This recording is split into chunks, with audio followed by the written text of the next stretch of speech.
There is a peculiar phenomenon I have observed throughout my long years of working with the human soul. A patient would walk into my study, sit down in that worn leather chair across from me, and begin telling me about a dream they had the night before. In that dream there was a symbol, an image, a figure that seemed entirely random to them. Yet that very morning they had encountered the same symbol in a book left open on a cafe table, or heard it spoken in a stranger's conversation on the train. They would look at me with that particular expression I came to know so well, the expression of someone who has just realized that the world is not as random as they had believed. You came here tonight, perhaps without knowing why. Perhaps you scrolled past 100 other things and somehow stopped at this one. Perhaps the title spoke to something inside you that you cannot yet name. I want to tell you something at the very beginning, and I want you to consider it seriously. Nothing about this moment is accidental. The fact that you are listening to these words at this hour, in this state of mind, is itself a message. The unconscious has its own way of guiding us toward what we need to hear, and it rarely announces itself with trumpets. It whispers. It hides itself in coincidences. It speaks through what the ancients call fate, and what I prefer to call synchronicity. I once treated a woman, a deeply rational person, a scientist by training, who had been stuck in her individuation process for years. She could not break through a particular wall in her psyche, and no matter what we did in our sessions, she remained guarded, intellectualizing every emotion. One day she told me a dream in which she was given a golden scarab beetle. As she was telling me this, I heard a soft tapping at the window of my study. I turned, opened the window, and the rose chafer beetle, the closest thing in our climate to the Egyptian scarab, flew in and landed on my hand. I gave it to her. She held it, and something in her broke open. The wall she had built for decades collapsed in a single moment.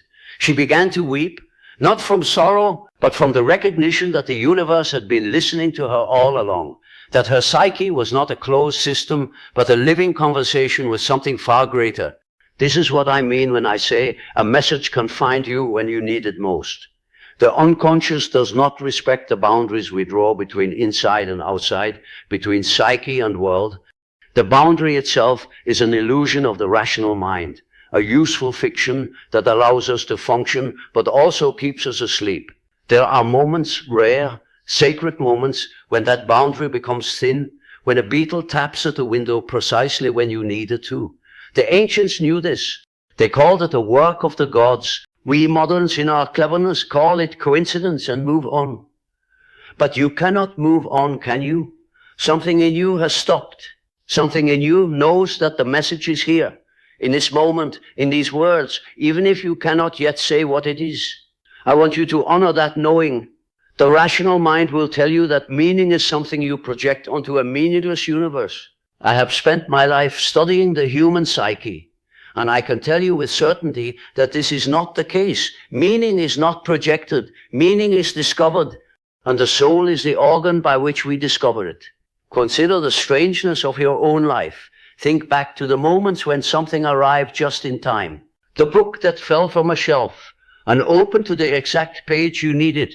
The phone call from an old friend on the very evening you were sinking into despair. The chance encounter with a stranger whose words echoed something you had been trying to articulate for months. These are not random events. They are the language of the self, the deepest center of your being, communicating with you through the medium of the world. The self is not located inside your skull. The self is the totality of who you are. And that totality includes the unfolding of your life in time. The synchronicities that punctuate your days, like punctuation marks in a sentence whose meaning you are still learning to read. But here is where it becomes more unsettling. The detail most people overlook hides precisely here. Synchronicity does not occur randomly throughout life. It clusters. It intensifies during periods of crisis, transition, and transformation. When the ego is intact and life is proceeding smoothly, the world appears to behave according to causality. But when something inside you is dying, when an old identity is collapsing, when you are standing at the threshold of a new self that has not yet been born, that is when the messages begin to multiply. That is when the Beatles tap at the window. That is when the stranger says exactly the words you needed to hear. The unconscious knows when you are ready, even when you do not. I suspect, if you are honest with yourself, that you are in such a moment now. Otherwise, these words would not have stopped you. You would have moved on, as you have moved on from 1,000 other things. But something in you is opening. Something in you has been preparing for this for longer than you realize. The conscious mind likes to believe that it makes decisions, that it chooses what to read and what to ignore. But the conscious mind is a small island in a vast ocean, and the currents that bring you to certain shores are determined by depths you have never seen. Let me tell you about the nature of these depths. Beneath the personal unconscious, which contains your forgotten memories and repressed experiences, there lies a far older stratum, what I came to call the collective unconscious. It is the inheritance of the human soul, accumulated over hundreds of thousands of years of human and pre-human existence. It contains the archetypes, those primordial patterns that shape every human life. The mother, the father, the hero, the wise old man, the trickster, the shadow. These are not concepts you learned. They are structures you were born with, the same way you were born with eyes that see in 3 dimensions. Just as your body shares its essential structure with all other human bodies, your psyche shares its essential structure with all other human psyches. We are not as separate as we imagine. From this depth, this shared depth, messages emerge, sometimes through dreams, sometimes through visions, sometimes through what we now call intuition. That quiet knowing that arrives without explanation. And sometimes, and this is the most mysterious phenomenon of all, through events in the outer world that mirror the inner state with such precision that coincidence becomes an inadequate explanation. The psyche is not entirely contained within the individual. It extends outward. It participates in the world. The world itself is partly psychic, and the psyche is partly worldly. This was not a comfortable conclusion for me to reach. As a man trained in the empirical sciences, I resisted it for decades, but the evidence accumulated, case after case, until I could no longer deny it. What mythology has been trying to tell us for centuries is exactly this, that the world is alive with meaning, that the boundary between inner and outer is permeable, that the gods speak through the texture of ordinary events. The ancient Egyptians did not see the scarab as a mere insect. They saw it as a manifestation of Khepri, the god of becoming, of self-generation, of the eternal cycle of death and rebirth. When that beetle came to my window, it was not Khepri descending from a celestial throne. It was the same archetypal pattern that the Egyptians had recognized, expressing itself through the local fauna of a Swiss summer afternoon. The form changes, the essence remains, and the essence is alive and it knows you.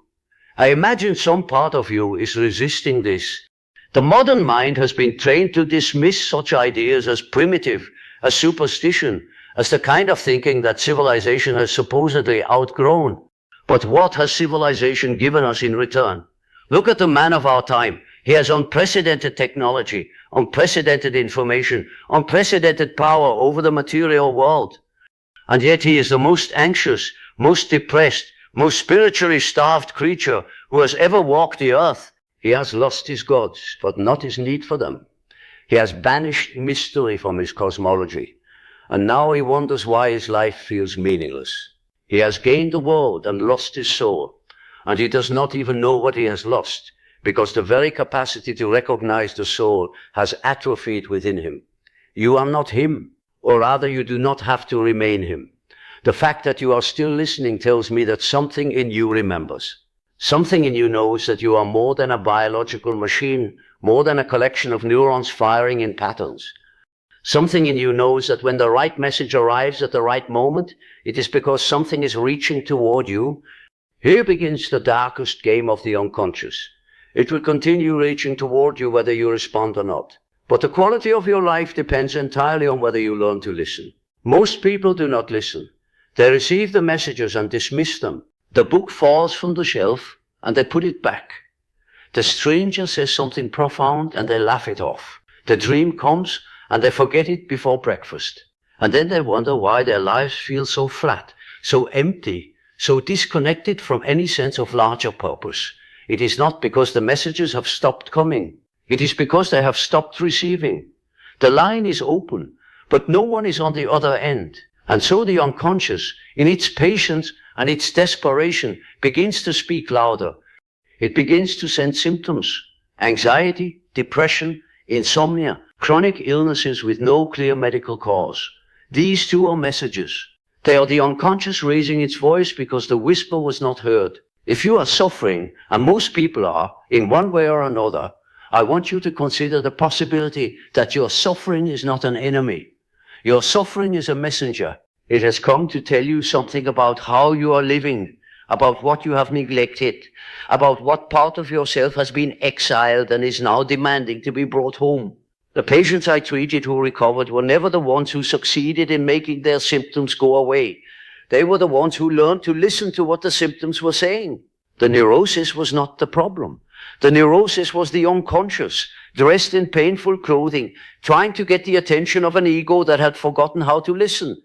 This is what individuation means. It is the lifelong process by which a person becomes who they truly are, as distinct from who they were told to be or who they have been pretending to be. It is not self-improvement in the modern sense. It has nothing to do with becoming more successful, more attractive, more impressive. It is the slow, often painful, often disorienting process of integrating all the parts of yourself that you have disowned. The shadow, with its rejected impulses and unlived potentials. The anima or animus, the contrasexual figure within you who carries qualities you have been afraid to claim. The wounded child, the wise elder, the trickster who refuses to behave. All of these are you, and individuation is the work of welcoming them home. The real turning point begins right here, in the recognition that you cannot complete this work alone, but you also cannot complete it through anyone else. You need help from teachers, from friends, from books, from dreams, from synchronicities, from the vast intelligence of the unconscious itself. But you also need to do the work in your own particular way, in your own particular life. No one can individuate for you. No one can have your dreams. No one can integrate your shadow. The path is yours alone, and at the same time you are never truly alone on it. The self is with you. The archetypes are with you. The depth that produced you is producing you still, every moment of every day. I want to return to the question of why this particular message has found you now. There is a concept in alchemy, that strange and beautiful precursor to modern psychology, called the kairos. The kairos is not chronological time, the time measured by clocks. It is qualitative time, the time when something is ripe. The alchemists believed that the great work, the opus, could only be performed at the kairos, when the inner and outer conditions had aligned in just the right way. Plant the seed too early and it dies in the cold. Plant it too late and the season has passed. There is a moment when the soul is ready, and that moment cannot be forced and cannot be missed without consequence. Perhaps tonight is your kairos. Perhaps something in your life has been ripening for months or years, and you did not even realize it. The crisis you have endured, the disappointments you have suffered, the strange longings that have been growing in you, these were not failures. They were preparations. The soul does not move in straight lines. It spirals. It descends in order to ascend. It dies in order to be reborn. The alchemists called the first stage of the great work the nigredo, the blackening, the dark night in which everything you thought you were dissolves into chaos. Many people experience the nigredo and conclude that something has gone terribly wrong with their lives. They do not understand that the nigredo is the necessary first step. Without the dissolution, no transformation is possible. The lead must be reduced to its prima materia before it can become gold. If you are in such a darkness now, take heart. The darkness is not your enemy. The darkness is the womb. What feels like dying is also a being born, though you cannot yet see what is being born. This is one of the deepest paradoxes of the soul's life. The moment of greatest despair is often the moment closest to breakthrough. The night is darkest just before the dawn. But this is more than a saying. It is a description of the actual structure of psychological transformation. The self does not arrive in comfort. The self arrives in the rending of the ego, in the collapse of false certainties, in the terrible and beautiful recognition that you are not who you thought you were and never were. What I came to understand about this is deeply unsettling. The meeting with oneself is at first the meeting with one's own shadow. The shadow is everything you have refused to be. It contains your rejected qualities, your unlived life, the parts of yourself you have hidden even from yourself. When you begin the inner journey, the shadow is the first thing you encounter. Not the wise old man, not the radiant self, the shadow, and the shadow does not arrive gently. It arrives in the people who irritate you most, in the situations that seem to repeat themselves no matter where you go, in the dreams that frighten you and the impulses that shame you.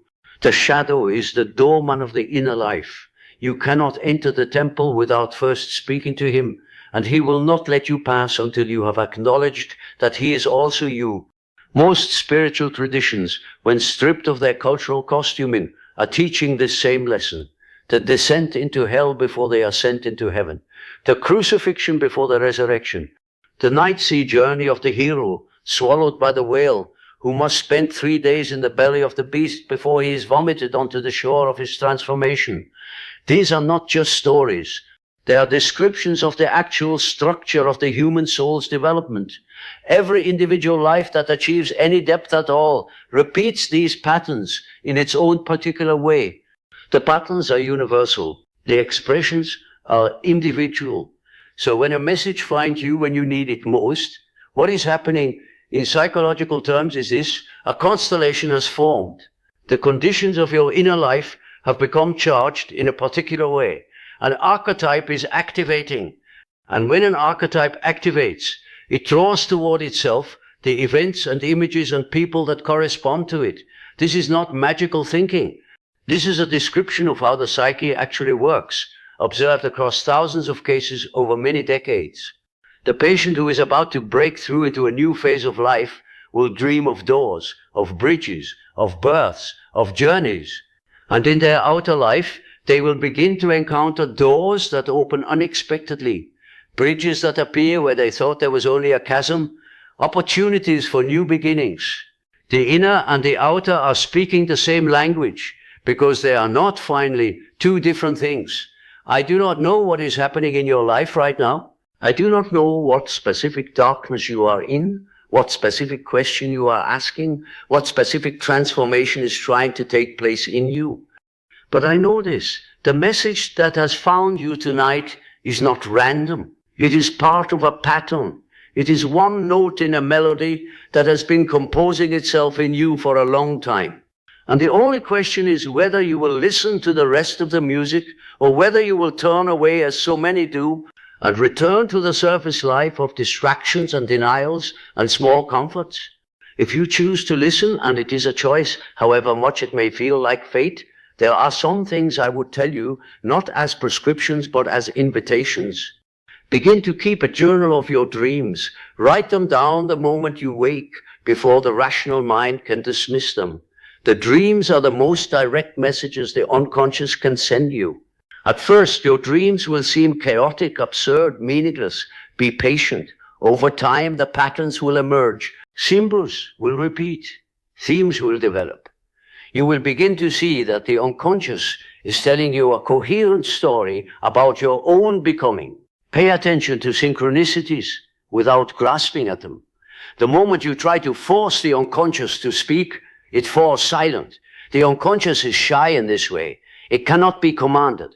It can only be invited, and the invitation is made through a quality of attention, a kind of relaxed alertness, a willingness to notice what arrives without demanding that it arrive on your schedule. When a synchronicity occurs, simply notice it, reflect on it. Ask yourself what part of your inner life it might be mirroring, but do not try to manufacture more of them. The unconscious is not a vending machine. Take your suffering seriously. Do not numb it. Do not bypass it. Do not rush to make it go away. Sit with it. Ask it what it has come to teach you. The soul speaks most clearly through what hurts. The places where you are wounded are also the places where you are most alive, most open, most capable of transformation. The wound is the opening. If you anesthetize your suffering, you also anesthetize your access to depth. There are no shortcuts. The only way out is through. And remember that you are not alone. Not in the sense that there are other people around you, though there are, but in a deeper sense, you are not alone in the universe. The depth that produced you is still with you. The self is reaching toward you always in every moment, through every event of your life. The messages will continue to come. They will come in dreams, in chance encounters, in books and films and songs that arrive at the perfect time, in the words of strangers and the silences of friends. Your task is not to make the messages come. Your task is to learn to receive them. There is one more thing I want to say. I have spoken often of the self, the central archetype of the psyche, the totality of who you truly are. The self is not the ego. The ego is your conscious sense of identity, and it is necessary, but it is small. The self is much larger. The self contains the ego, the way the ocean contains a wave. And the self has a relationship with you that is, in some ways, like the relationship of a parent to a child, or a teacher to a student, and this was the conclusion that I came to with great reluctance and great awe, like the relationship of God to a soul. I am not making theological claims. I am describing what I have observed. The self behaves toward the ego as if it loved the ego, as if it wished for the ego's growth and flourishing, as if it had a plan for the ego that the ego itself could not yet see. When a message finds you when you need it most, what you are encountering is the self reaching toward the ego, trying to tell you something the ego is not yet able to hear directly. The message comes in code because direct communication is not yet possible. As you grow, as you individuate, the code becomes clearer, the dreams become more vivid, the synchronicities become more pointed, and eventually, in some people, in rare moments, there's a kind of direct communication, a sense of being addressed by something far larger than yourself, far wiser, far more loving. This is what the mystics have always reported. This is what the great religions have tried to describe. You came here tonight for a reason you may not yet understand. The reason will become clearer in the days and weeks to come. Watch your dreams, watch the small events of your life, watch what arrives unbidden into your awareness. Something is reaching for you. Something has always been reaching for you. The only question is whether you will reach back. And if you do, you will discover that what you thought was your small life is part of something immense. That what you thought was your loneliness is a kind of conversation with depths you did not know existed. That what you thought was your suffering is the labor of a birth you have been undergoing for years. I will leave you with a question as I always do. The question is not for me to answer, it is for you to carry. When was the last time you allowed yourself to believe that the universe was speaking to you? When was the last time you took a coincidence seriously? Not as a curiosity, but as a communication.